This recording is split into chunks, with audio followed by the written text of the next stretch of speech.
Hello बच्चों, मैं सत्यम sir आप सभी का स्वागत करता हूं आपके अपने प्यारे फिजिक्स ज्ञान मुकेश नायक चैनल पर। इस लेक्चर में हम लोग आपके एचएससी बोर्ड का 12th का थर्मोडायनेमिक्स चैप्टर स्टार्ट करने वाले हैं। इसको बिल्कुल एकदम डेप्थ में हम लोग देखेंगे। आपको एनिमेशंस पे तो दिख ही रहा होगा कि इस चैप्टर में हम लोग किन चीज़ों की स्टडी करने वाले हैं, वो भी एकदम डेप्थ में। आपको यहाँ पे आग जैसा, हीट जैसा कुछ दिख रहा है तो हीट रिलेटेड स्टडी करने वाले हैं, और यहाँ पर आपको कुछ इंजन जैसा दिख रहा है, इसका मतलब हम लोग इंजन के रिलेटेड भी स्टडी करने वाले हैं। तो चलो स्टार्ट करते हैं हम लोग इस चैप्टर को। थर्मोडायनेमिक्स चैप्टर का वेटेज भी अच्छा है और चैप्टर बहुत ईजी है। इस चैप्टर के मतलब फ्रेंकली बताने जाऊँ तो न्यूमेरिकल्स बहुत ईजी होते हैं, थ्योरी वाला पार्ट भी ईजी होता है, बस आपको छोटी छोटी चीज़ें याद रखनी है। जैसे बाकी चैप्टर्स के न्यूमेरिकल थोड़े से लेंथी वगैरह होते हैं, इस चैप्टर के न्यूमेरिकल्स वैसे लेंथी टाइप के नहीं होते हैं। ठीक है, तो चलो स्टार्ट करते हैं अभी हम लोग हमारे लेक्चर को। थर्मोडायनेमिक्स, सबसे पहले तो हम लोग इसका देख लेते हैं कि थर्मोडायनेमिक्स का मतलब क्या है क्या नहीं है। ठीक है, एक ब्लैंक स्लाइड ऐड करते हैं।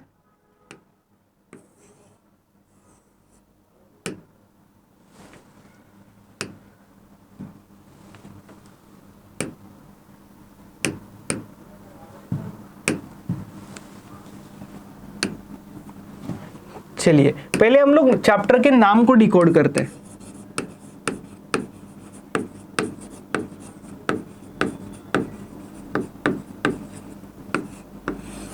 चैप्टर का नाम है थर्मोडायनेमिक्स। थर्मो मतलब क्या होता है?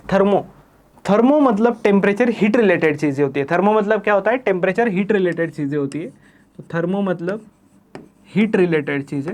और डायनेमिक्स मतलब क्या होता है? डायनेमिक्स तो एक ब्रांच भी होता है फिजिक्स का। ठीक है, फ्लूइड डायनेमिक्स जैसे कहलाता है, देन मैकेनिक्स जैसे कहलाता है। डायनेमिक्स मतलब क्या होता है? डायनेमिक्स मतलब मोशन, मतलब हम लोग हीट के मोशन का बात करेंगे। हीट के मोशन का मतलब फ्लो कैसे हो रहा है क्या नहीं। और हीट मतलब क्या होता है ना, हीट मतलब रिलेटेड टू टेम्परेचर। हीट मतलब याद रखना बच्चों, रिलेटेड टू टेम्परेचर होता है। ओके ठीक है, देखो अभी हीट के साथ साथ और क्या क्या चीजें आपको इस चैप्टर में इंपॉर्टेंट याद रखनी है। हीट से रिलेटेड थोड़ा बहुत पार्ट आप 11th में पढ़े हुए होते हो। कहां पर? 11th में, थर्मल प्रॉपर्टीज ऑफ मैटर नाम के चैप्टर में। और फिर कुछ बचा हुआ पार्ट आप काइनेटिक थ्योरी ऑफ गैसेस और थर्मोडायनेमिक्स चैप्टर के रूप में पढ़ते हो। तो यहाँ पे हीट मतलब रिलेटेड टू टेम्परेचर होता है। हीट मतलब कुछ नहीं है, हीट है फॉर्म ऑफ एनर्जी। हम एकदम बेसिक से पढ़ रहे हैं तो डोंट वरी, आपका पूरा चैप्टर प्रिपेयर हो जाएगा। ठीक है, हीट मतलब क्या है? Heat is the form of energy, एक एनर्जी का ही फॉर्म है। ओके, एनर्जी का ही फॉर्म है तो हीट को हम लोग क्यू से डिनोट करते हैं बेसिकली। तो इसका यूनिट क्या क्या हो सकता है? हीट फॉर्म है एनर्जी का, तो एनर्जी का यूनिट जूल होता है, तो इसका भी यूनिट क्या होगा? इसका भी यूनिट जूल होगा। एनर्जी का यूनिट जूल होता है। अच्छा, एसआई यूनिट एनर्जी का जूल होता है, सीजीएस यूनिट अर्ग होता है, और एक कमर्शियल यूनिट की हम लोग बात करते हैं जिसे हम लोग कैलोरी कहते हैं। वो भी यूनिट हम लोग बहुत बार यूज करते हैं, मोस्टली 11th वाले चैप्टर में तो बहुत बार यूज आता है कैलोरी वगैरह वाला यूनिट।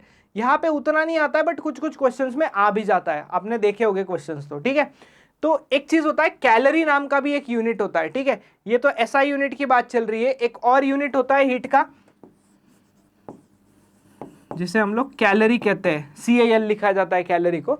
अभी इसका कन्वर्जन आपको याद होना चाहिए। कभी कभी क्वेश्चंस में क्या कर देता है ना कि कैलोरी में दिया जाता है चीजें, जूल में पूछ लेगा, जूल में दिया है कैलोरी में पूछ लेगा। तो आपको ये सिंपल सिंपल यूनिट कन्वर्जन याद होने चाहिए।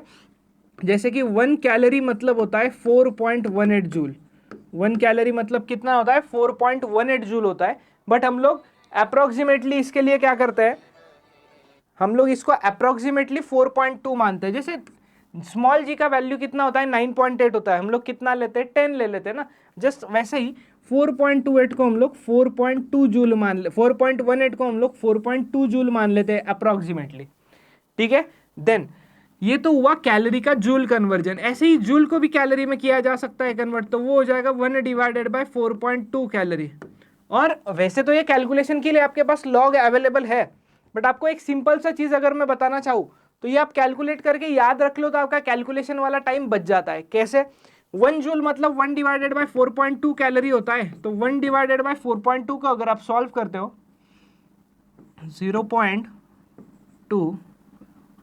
0.24 कैलोरीज मिलता है आपको। तो ये ऊपर वाला जो बॉक्स है, ऊपर वाले बॉक्स में कन्वर्जन है कैलोरीज का जूल में, और इस वाले बॉक्स में कन्वर्जन है जूल का कैलोरीज में। ठीक है, चलो नेक्स्ट, ऐसे ही एग्जाम्पल के लिए बता रहा हूं, ये वैल्यूज अगर ये याद रहेगा, 1 जूल मतलब इतना कैलोरी है, तो 100 जूल मतलब कितना कैलोरी होगा भाई बता दो। 1 जूल मतलब 0.24 कैलोरीज है, 100 जूल मतलब इसको 100 से मल्टीप्लाई कर दो 24 कैलोरीज आएगा। देन 200 जूल मतलब कितना कैलोरी होगा, 200 जूल मतलब 48 कैलोरीज होगा, करेक्ट। 50 जूल मतलब कितना होगा, 50 जूल मतलब 50 तो इससे आधा है, तो इससे भी आधा करना पड़ेगा, तो 12 कैलोरीज होगा। वैसे ही 150 जूल, अच्छा ऐसे बहुत सारे वैल्यूज बनते हैं, मैं जस्ट आपको एक आइडिया दे रहा हूँ कि कैसे आप याद कर सकते हो। अच्छा 50 मतलब 12 होता है, 150 तो 3 टाइम्स हो गया ना, तो यहाँ पे आपको लिखना पड़ेगा 36 कैलोरीज। ये ऐसा कुछ वैल्यूज वाला कन्वर्जन होता है जूल और कैलोरी के बीच में, जो आपको 11th के लिए भी हेल्पफुल होता है और 12th के लिए भी हेल्पफुल होता है, ठीक है, नोट डाउन कर लीजिएगा इसे। चलिएगा आगे बढ़ते हैं।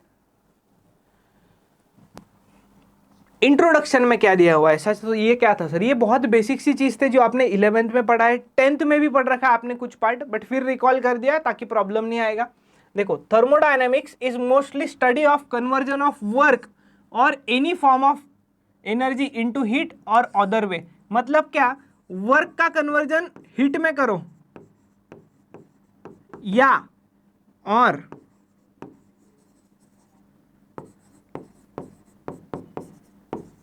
हीट का कन्वर्जन वर्क में करो, इस चीज को हम लोग क्या कहते हैं, इसके स्टडी को हम लोग, जो कन्वर्जन हो रहा है वर्क का हीट में, हीट का वर्क में, उस चीज को हम लोग थर्मोडायनेमिक्स कहते हैं, ठीक है।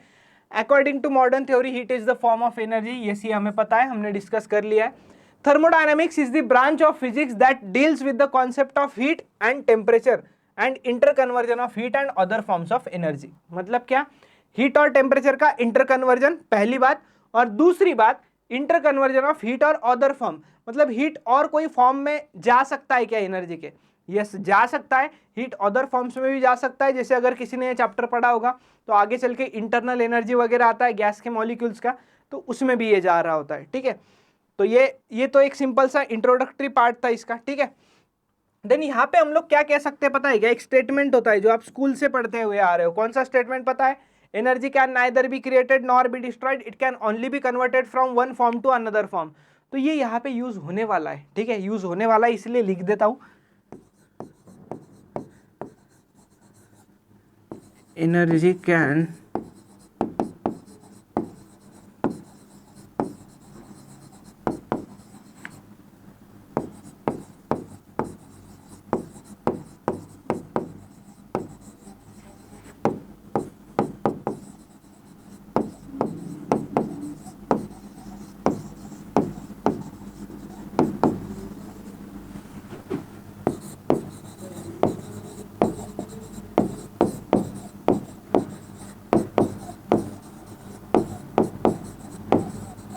Energy can neither be created nor be destroyed, it can only be converted from one form to another form. मतलब एनर्जी कभी भी इस यूनिवर्स में कांस्टेंट होती है, ये आपने सुना होगा, उसे कोई क्रिएट नहीं कर सकता, डिस्ट्रॉय भी नहीं कर सकता, बस वो एक फॉर्म से दूसरे फॉर्म में जा रहा होता है।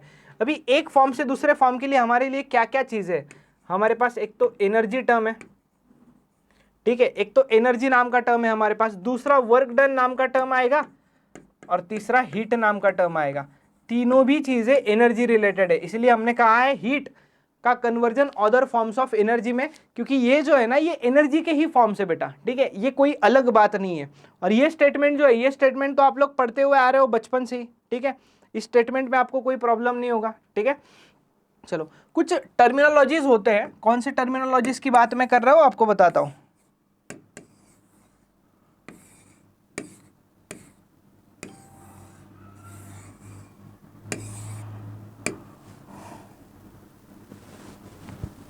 मैं बात कर रहा हूं 3 टर्मिनोलॉजीज की, सिस्टम,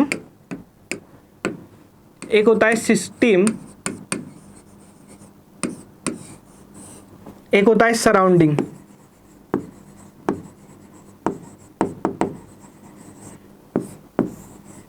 अब ये सिस्टम और सराउंडिंग क्या चीज है, वैसे अगर किसी ने केमिस्ट्री में ये पार्ट पढ़ रखा होगा तो उनको पता होगा, ठीक है। सिस्टम मतलब ऐसा पार्ट, मान लो मेरे पास बॉटल है, इस बॉटल में पानी भरा हुआ है, ठीक है, सिंपल सा चीज़ है, एकदम सिंपल एग्जांपल है, बॉटल है, बॉटल में पानी भरा हुआ है। अभी इस बॉटल में पानी मतलब जिस पे मैं स्टडी करना चाहता हूँ कि उसका टेम्परेचर क्या है, उसमें से हीट ट्रांसफर हो रहा है नहीं हो रहा है, तो ये चीज़ है, तो जिसका मैं स्टडी कर रहा हूँ उसे हम लोग कहते हैं वो अंडर थर्मोडायनेमिक इन्वेस्टिगेशन है। क्या कहते हैं? वो अंडर थर्मोडायनेमिक इन्वेस्टिगेशन है। तो इसके अंदर पानी है, वाटर है, वो वाटर मेरे लिए सिस्टम है। सिस्टम मतलब क्या? जिसका हम लोग स्टडी करने वाले हैं, पहला चीज। दूसरा चीज, सराउंडिंग का क्या होता है? सराउंडिंग मतलब ये सिस्टम को छोड़कर जो कुछ है सारा, सब सराउंडिंग है। सिस्टम को छोड़कर सारा का सारा चीज सराउंडिंग है। दूसरी चीज। तीसरी चीज होता है बाउंड्री नाम का। तीसरी चीज क्या होता है? बाउंड्री नाम का। बाउंड्री क्या होता है? बाउंड्री मतलब ऐसा चीज जो सिस्टम और सराउंडिंग को अलग अलग कर रहा है। क्या कर रहा है? बाउंड्री मतलब ऐसा चीज, ये बॉटल का जो एक्सटर्नल पार्ट दिख रहा है उसे बाउंड्री कह दो। पानी अंदर वो सिस्टम हो गया, सिस्टम को छोड़कर जो कुछ है सब सराउंडिंग है, और ये बाउंड्री है। बाउंड्री मतलब क्या? जो सिस्टम और सराउंडिंग को अलग अलग कर रहा है। ठीक है। Part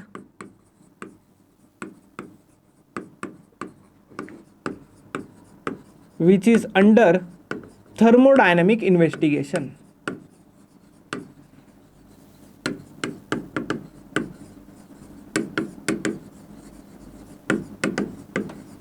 part which is under thermodynamic investigation. Clear? उसे हम लोग क्या कहते हैं? उस चीज को हम लोग सिस्टम कह देते हैं। ओके, ठीक है। देन नेक्स्ट, सराउंडिंग मतलब क्या होता है? अदर देन सिस्टम कह दो सिंपल वर्ड्स में। अदर देन सिस्टम कह दो सिंपल वर्ड्स में, खत्म हो गया काम। सिस्टम को छोड़कर जो कुछ है सारा का सारा क्या है? सारा का सारा सराउंडिंग है भाई। ठीक है। देन नेक्स्ट, बाउंड्री मतलब क्या होता है? बाउंड्री मतलब ऐसा चीज जो सेपरेट कर रहा है सिस्टम और सराउंडिंग को।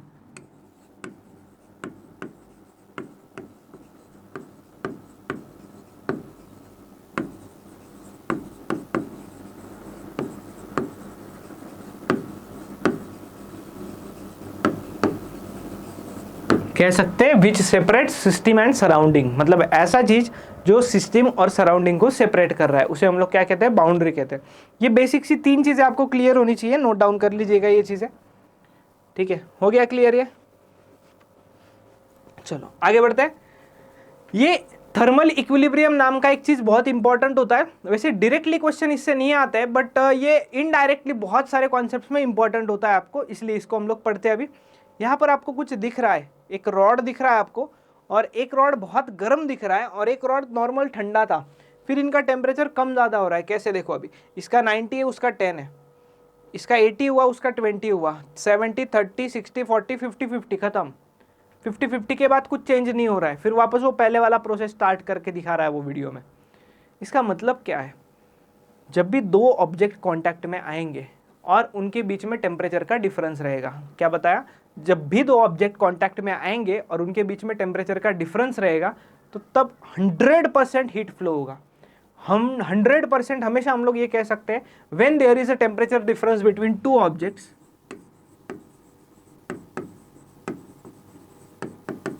when there is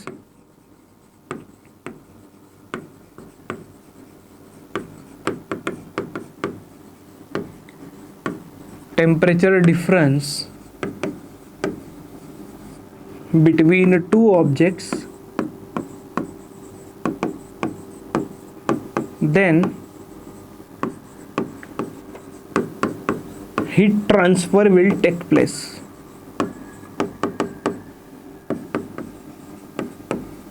then heat transfer will take place. But कहाँ से कहाँ फ्लो होगा? मतलब क्या है सर? कहाँ से कहाँ मतलब बेटा, दो अलग अलग बॉडीज है, एक का टेम्परेचर ज़्यादा होगा एक का कम होगा ऑब्वियसली, तो हाई टेम्परेचर और लो टेम्परेचर, तो हीट लो से हाई फ्लो होगा, हाई से लो फ्लो होगा। सिंपल एग्जांपल, गरम गरम चाय का कप है, गरम गरम चाय है कप के अंदर भाई, ठीक है, कप है उसमें गरम गरम चाय है, वो आपने रख दिया है रूम में। थोड़ी देर बाद क्या हो जाएगा? With the flow of time, period of time, थोड़ा टाइम जाने के बाद वो चाय थोड़ी देर बाद ठंडी हो जाएगी। अच्छा, ऐसा कभी सुना है कि रूम में चाय रख दिया और गर्म हो गया? नहीं होता है ना। क्यों? सराउंडिंग का टेम्परेचर कम होता है, तो वो हीट चाय के अंदर से बाहर फ्लो होता है। तो हम कह सकते हैं heat always flow from high temperature to low temperature. याद रखना, when there is a temperature difference between two objects, then heat transfer will take place from high temperature object from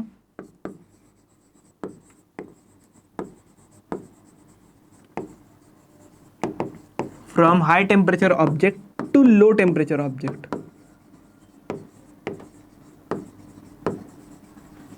from high temperature object to low temperature object. ठीक है, कब तक ये भी जरूरी है, till they reached at same temperature, till they reach at same temperature, we call it as thermal equilibrium।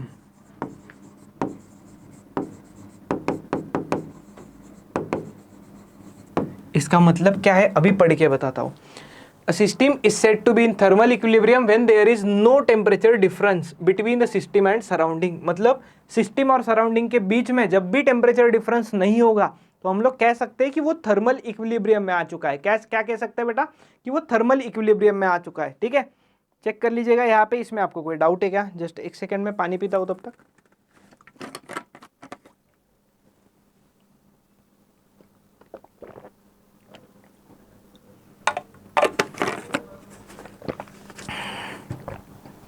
चलिएगा आगे बढ़ते हैं अभी हम लोग। नेक्स्ट आता है जीरोथ लॉ ऑफ थर्मोडायनेमिक्स। ये बहुत सिंपल सा लॉ है। तीन अगर आपके पास ऑब्जेक्ट्स है, तीन ऑब्जेक्ट्स कैसे आपके पास, ध्यान दीजिएगा। आपके पास एक ऑब्जेक्ट ए है, आपके पास एक ऑब्जेक्ट बी है और आपके पास एक ऑब्जेक्ट सी है। ठीक है, दुश्मन का दुश्मन हमारा दोस्त होता है, दुश्मन का दुश्मन हमारा दोस्त होता है, बस ये वैसा ही चीज़ है। ठीक है, मान लो ए बॉडी था, एग्जाम्पल के साथ देख रहे, ए बॉडी का टेम्परेचर मान लो 40 डिग्री सेल्सियस है और मैं कह रहा हूँ कि मेरे लिए ए और बी दोनों भी बॉडीज थर्मल इक्विलिब्रियम में, ए और बी थर्मल इक्विलिब्रियम में, मतलब ए का टेम्परेचर 40 है तो भाई बी भी थर्मल इक्विलिब्रियम में। इसका मतलब दोनों का टेम्परेचर सेम होना चाहिए। थर्मल इक्विलिब्रियम मतलब क्या होता है? टेम्परेचर सेम होना।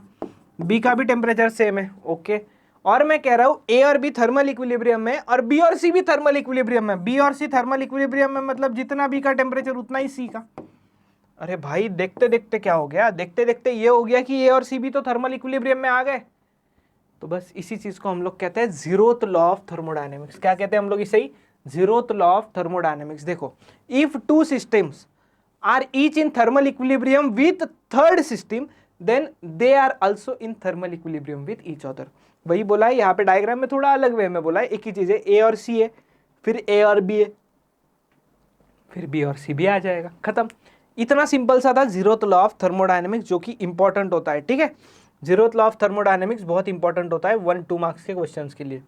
ये भी आपको मिल जाएगा। लिखना कैसे क्वेश्चन को, इसमें प्रॉपर आंसर दिया हुआ है। 1 मार्क को आता है तो क्या लिखना है, 2 मार्क्स को आता है तो क्या लिखना है। 2 क्वेश्चन दिख रहे होंगे आपको यहाँ पे, एक क्वेश्चन यहाँ पे है और एक क्वेश्चन यहाँ पे है। 1 मार्क्स वाला भी है और ये आया हुआ है जुलाई 2022 में, और ये 2 मार्क्स वाला है। आ सकता है तो डायग्राम वगैरह बनाकर एक्सप्लेन करना होगा आप लोगों को। ठीक है, नेक्स्ट अगली चीज पर हम लोग जाते हैं। अगला चीज है हमारा अभी हीट, इंटरनल एनर्जी और वर्क। ये आपको दिख रहा होगा यहाँ पर। भाई ये कोई फ्रेंच फ्राइज वगैरह नहीं है, ठीक है।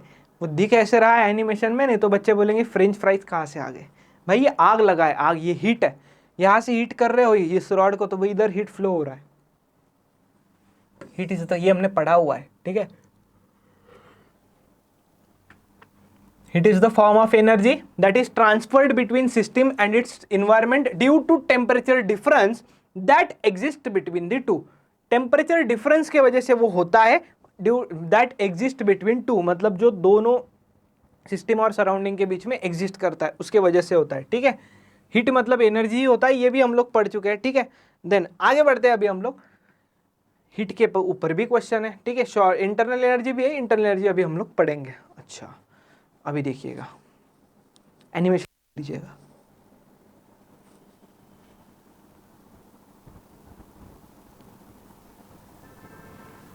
चलिएगा, ठीक है। Short note on internal energy of a system. अच्छा, इंटरनल एनर्जी का कॉन्सेप्ट आपको केटीजी में भी काम आता है। केटीजी मतलब काइनेटिक थ्योरी ऑफ गैसेस वाले चैप्टर में। चलो देखते क्या है। Internal energy is defined as the energy associated with random disordered motion of molecules of a system. मतलब क्या?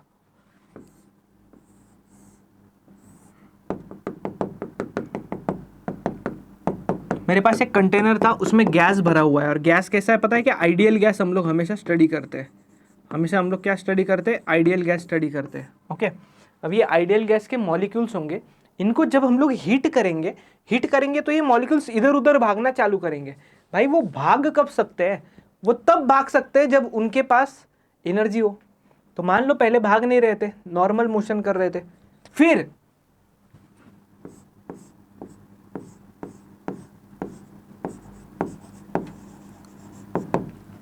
मैंने उनको हीट दिया, इन गैस मॉलिक्यूल्स को।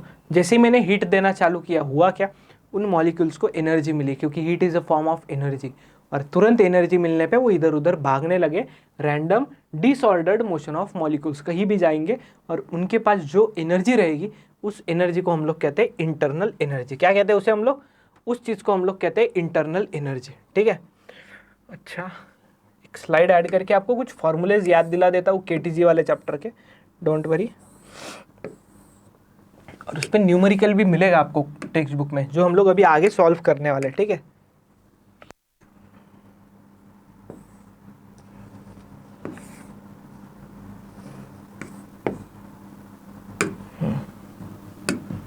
चलो अभी इंटरनल एनर्जी को हम लोग काइनेटिक एनर्जी भी कहते हैं गैस मॉलिक्यूल्स का। क्यों, और कोई एनर्जी नहीं होता है।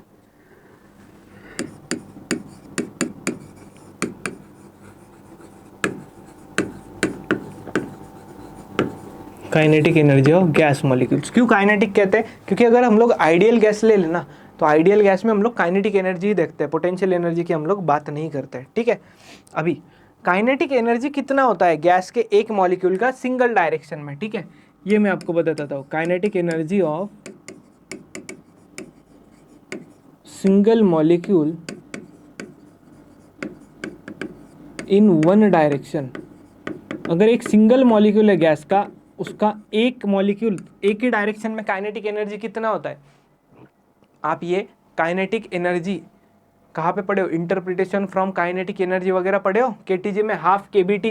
तो बस वही वाला चीज़ है, हाफ केबीटी। केबी को मैं बस के लिख रहा हूँ शॉर्ट फॉर्म में अभी के लिए, तो ये हाफ केटी हो गया। यस करेक्ट है, हाफ केटी। देन हमारे पास 3 टाइप की गैस मॉलिक्यूल्स होते थे, याद है आपको।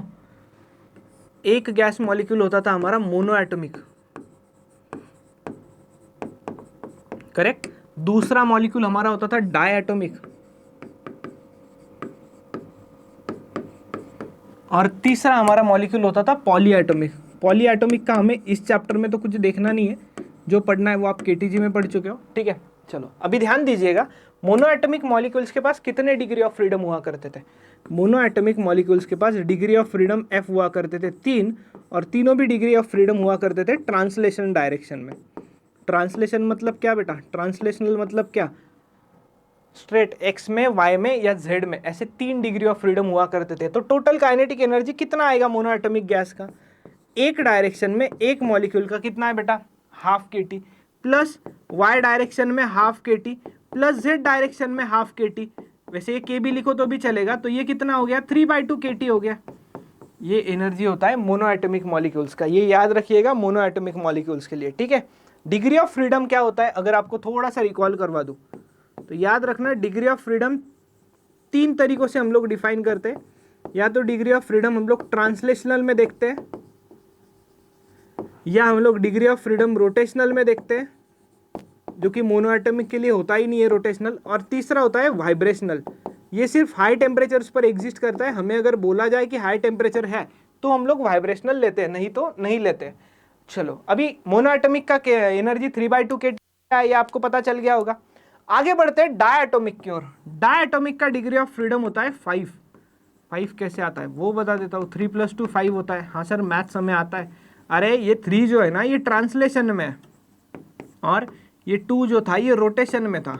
ठीक है, तो ये हुआ आपका 3 + 2 5 ऐसे आता है। ठीक है, तो अभी इसका एनर्जी देखो, ट्रांसलेशन में जब आप इसका एनर्जी देखोगे, ट्रांसलेशन में इसका एनर्जी क्या लिखोगे आप, 3 है ना डिग्री ऑफ फ्रीडम, तो हाफ के टी प्लस हाफ के टी प्लस हाफ के टी, सेम वैसे ही होगा ये 3/2 के T, correct. Okay sir, rotational में आप जब देखोगे तो रोटेशनल में कितने डिग्री ऑफ फ्रीडम है, 2, तो ये क्या आएगा, हाफ के टी प्लस हाफ के टी। हाफ के टी प्लस हाफ के टी, के टी होता है बट हम लोग इसे सिंपल लिखे तो 2/2 के टी लिखेंगे। ये 2/2 फिर कैंसिल होके 1 ही मिलने वाला है। तो क्यों लिखा सर, ऐड करना है ना, हमने ट्रांसलेशन अलग देखा और रोटेशनल अलग देखा, ऐड कर दो इन दोनों को, ऐड करोगे तो टोटल काइनेटिक एनर्जी मिलेगा डायटोमिक का, जो कि रहेगा 3/2 kT plus 2/2 kT, so it will be 5/2 kT। कितना आया ये? 5/2 kT आया। चलो, और पॉलीएटॉमिक मतलब दो से ज्यादा मॉलिक्यूल्स हो सकते हैं, उसमें डिग्री ऑफ फ्रीडम का फॉर्मूला आता है, उस पर डिपेंड करता है, तो वो हमें इस चैप्टर में नहीं देखना है, वो हम लोग केटीजी में बहुत डेप्थ में देख चुके हैं। चलो, उम्मीद है आपको ये चीज क्लियर हुआ होगा इंटरनल एनर्जी वाला। इंटरनल एनर्जी जो है, इंटरनल एनर्जी को हम लोग यू से डिनोट करते हैं। किससे?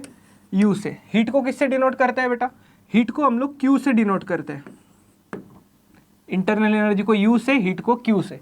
चलो, उम्मीद है यहां तक आपको मजा आ रहा होगा, क्लियर हो रहे होंगे आपके बेसिक बेसिक कॉन्सेप्ट भी, क्योंकि आप पूरे यूट्यूब पर देख लेना, ये चीज इतना बेसिक से कहीं नहीं बताया होगा, ठीक है, चेक कर लीजिएगा। चलिए आगे बढ़ते हैं। हाँ, ये आपके पास क्वेश्चन है, calculate the internal energy of argon and oxygen. बस इतना ही क्वेश्चन है, आता भी है। अभी देखो, इंटरनल एनर्जी पहले तो आर्गन की निकालते हैं, और फिर इंटरनल एनर्जी हम लोग निकालते हैं ऑक्सीजन की। चलो, आर्गन AR होता है और ऑक्सीजन O2 होता है। सर ये तो O होता है ना? हाँ, बट कभी ऑक्सीजन सिंगल नहीं प्रेजेंट होता है ना, नेसेंट ऑक्सीजन वगैरह केमिस्ट्री में नहीं जाते, O2 होता है, ठीक है, ये आपको पता है। अच्छा, ये आर्गन मतलब क्या हुआ बेटा? ये मोनो एटॉमिक है सिर्फ, ये क्या है? मोनो एटॉमिक है। और ये क्या है? ये O2 मतलब ये तो डायटॉमिक है। हाँ, ये तो क्लियर है। मोनो एटॉमिक के लिए कितना होता है इंटरनल एनर्जी? इंटरनल एनर्जी होता है मोनो एटॉमिक के लिए 3/2 kT, क्योंकि काइनेटिक एनर्जी ही इंटरनल एनर्जी कहलाता है। इधर मैं लिखना चाहूंगा खासकर K मतलब जो है ना, K मतलब बोल्ट्जमैन कांस्टेंट है, जिसके वैल्यूज वगैरह के बारे में आपने डिस्कशन किया हुआ है पहले, तो ये बोल्ट्जमैन कांस्टेंट है। चलो आगे बढ़ते हैं। ये हुआ मोनो एटॉमिक के लिए। डायटॉमिक के लिए कितना? ये आया कहाँ से? अरे बहुत डेप्थ में देखा हमने अभी बेटा, क्लियर। और डायटॉमिक के लिए भी 5/2 kT। तो ये आपको बुक्स वगैरह में डायरेक्ट आंसर मिलेगा, बट ये आया कैसे ये भी हम लोगों ने डिस्कस कर लिया है। नोट करना है तो आप नोट डाउन कर सकते हो इसे।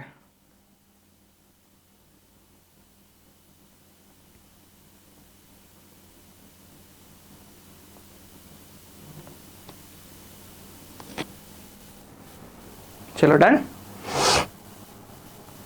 चलो आगे बढ़ते हैं। अभी हम लोग thermodynamic system and thermodynamic processes. देखो, आपको एकदम अच्छे से अगर इस चैप्टर को पढ़ना है तो बेसिक्स क्लियर रखना है, पूरा हम लोग बेसिक्स देखेंगे, डोंट वरी। और फिर हम लोग प्रोसेसेस की ओर जो बढ़ेंगे तो फिर मजा आने लगेगा, क्योंकि सबसे इंपॉर्टेंट पार्ट इस चैप्टर में जो है वो प्रोसेसेस वाला है, ठीक है। और मैं ट्राई करूंगा कि प्रोसेसेस वाला जो एक लेक्चर रहेगा क्लब कर दूं एक ही लेक्चर में, भले ही लेक्चर थोड़ा बड़ा हो जाए, बट एक ही लेक्चर में सारे प्रोसेसेस। आपका 70% चैप्टर उधर प्रिपेयर हो जाता है, क्योंकि बचे हुए क्वेश्चंस इंजन और रेफ्रिजरेटर वगैरह वाले पार्ट से आते हैं, तो वो भी देखेंगे आगे, डोंट वरी, पूरा चैप्टर होगा, बट प्रोसेसेस बहुत इंपॉर्टेंट है, ठीक है। तो उसके लिए बेसिक देख लो। देखो, what is thermodynamic system and how the systems classified on the basis of transfer of heat and matter, देखेंगे। देखो, सबसे पहले थर्मोडायनेमिक सिस्टम मतलब होता है कलेक्शन ऑफ ग्रुप और ऑब्जेक्ट जो कि फॉर्म होता है which have ability to exchange energy with its surrounding. Thermodynamic system मतलब ऐसा क्वांटिटीज या ग्रुप यूनिट्स, तो वो एक्सचेंज कर सकते एनर्जी सराउंडिंग के साथ। Than anything that is not a part of system is it surrounding और एनवायरमेंट। अभी हमने ये डिस्कस कर लिया है कि सिस्टम मतलब जिसका हम लोग स्टडी करेंगे, सिस्टम को छोड़कर जो कुछ है सब का सब सराउंडिंग है, या उसे हम लोग और एक वर्ड देते हैं इन्वायरमेंट, ठीक है। दोनों भी वर्ड सही है, सिस्टम और environment. For example, water kept in a vessel is a system, the vessel is it's boundaries and the atmosphere around it is environment. अभी मैंने वाटर बॉटल का एग्जाम्पल लिया ना, बस सेम चीज है, ठीक है। इधर चला गया भाई।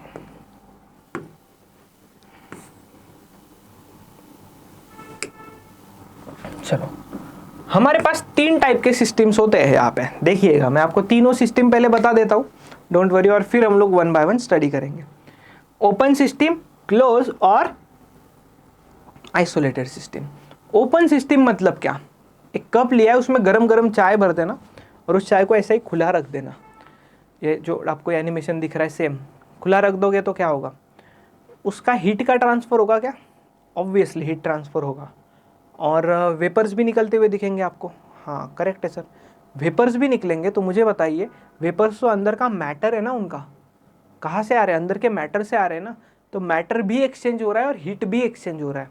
तो जब ऐसा सिस्टम जिसके सराउंडिंग और सिस्टम के बीच में मैटर और हीट दोनों का एक्सचेंज हो, उसे क्या कहते हैं, open system. Energy and matter are exchange. Then next आता है क्लोज सिस्टम। क्लोज सिस्टम मतलब क्या, ओनली एनर्जी इज एक्सचेंज। वही चाय का कप, गरम गरम चाय, प्लेट रख दो उसके ऊपर, चाय तो ठंडा होना ही है यार, थोड़ी देर बाद देखो, आधा घंटा 1 घंटे बाद चाय तो ठंडा होना ही है, मतलब हीट ट्रांसफर हुआ। बट अंदर के मैटर को जाने के लिए जगह नहीं रहा। कैसे, प्लेट जब उठाओगे तो ऊपर ऐसे आपको वाटर ड्रॉपलेट्स दिखेंगे, जो वेपर्स वाटर ड्रॉपलेट्स में कन्वर्ट हो गए, जो बाहर नहीं जा पाए, तो मैटर का एक्सचेंज ही नहीं हुआ, सिर्फ एनर्जी मतलब हीट का एक्सचेंज हुआ। Then only energy is exchange. Next, अभी वही चाय को आपको लग रहा है ठंडा हो रहा है भाई चाय, तो उस चाय को थर्मोस में पैक कर दो। थर्मोस फ्लास्क सबको पता होता है क्या होता है, थर्मोस फ्लास्क में पैक कर दो, ना मैटर का एक्सचेंज होने देगा ना हीट का एक्सचेंज होने देगा। उस सिस्टम को हम लोग कहते हैं आइसोलेटेड सिस्टम। क्या कहते हैं उस सिस्टम को, हम लोग आइसोलेटेड सिस्टम कहते हैं। चलो क्या होता है आइसोलेटेड सिस्टम देखते हैं। ओपन सिस्टम भी, ओपन सिस्टम मतलब क्या, open system is a system that freely allows exchange of energy and matter with its environment. मतलब एनर्जी का एक्सचेंज होने देता है। वो कौन से एनर्जी का एक्सचेंज होने देता है, हीट एनर्जी का। और मैटर मतलब क्या, वेपर्स वगैरह आपको निकलते हुए दिखेंगे। क्लियर है, चलो जस्ट एक सेकेंड चलिएगा। Next, for example water boiling in a kettle is an open system. केटली में पानी गर्म हो रहा है तो वो ओपन सिस्टम है, यहाँ पे दिख रहा है आपको example. Then next, close system, pressure cooker का दिया है भैया, ठीक है। Close system on the other hand does not allow the exchange of heat of matter but allows energy. मतलब ये मैटर का फ्लो होने के लिए अलाउ नहीं करता है, बट ये एनर्जी मतलब क्या, हीट ट्रांसफर होने देता है, ठीक है। Then water boiling in a boiler is a close system. Boiler वगैरह आपको पता होगा, बॉयलर में वाटर बॉईल हो रहा है, मतलब वो कौन सा सिस्टम है, वो आपका क्लोज्ड सिस्टम कहलाता है, ठीक है। देन लास्ट आता है आइसोलेटेड सिस्टम। ये तीनों भी आपको 2 मार्क के क्वेश्चन में पूछा जा सकता है, ध्यान रखना, तीनों का डेफिनेशन याद रखना, सिंपल सा चीज। मैं आपको एक स्लाइड पे क्लब करके देता हूँ सारी चीजें, don't worry. An isolated system is completely sealed, isolated from its environment. Isolate word सुना होगा ना, कोविड में आइसोलेट हो गया, आइसोलेट मतलब अलग, ठीक है। तो एनवायरनमेंट से अलग आइसोलेट कर दिया, उसे सील कर दिया। Matter as well as heat can not be exchange with its environment. Thermos flask is a very familiar example of isolated system. चलो हीट के बारे में हम लोग आगे डिस्कस करेंगे। सिस्टम के हमारे पास 3 टाइप होते हैं। क्या 3 टाइप से, एक होता है ओपन सिस्टम,